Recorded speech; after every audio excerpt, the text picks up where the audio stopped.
During this conference, you gave many explanations about the current situation in Taiwan Strait. According to you, what are the main challenges to keep the peace and stability in Taiwan Strait region?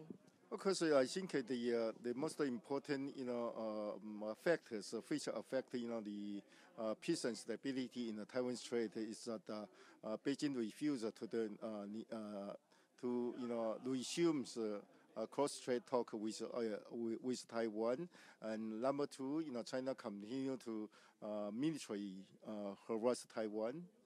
Okay. So considering that President Tsai, after she got into the government, there's a rather bigger tension between Taiwan and China, and also President Xi is a top leader. What do you see the prospects in the next coming years in terms of the situation between Taiwan and China?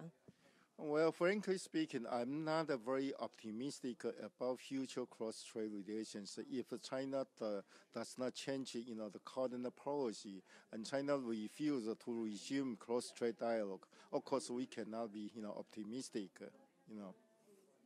What do you expect from the EU? What can EU do to improve or to help the peace and stability in the region?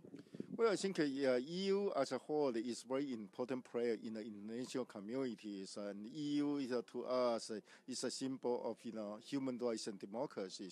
So I believe and I hope that EU can play a bigger role, to convince China to respect human rights.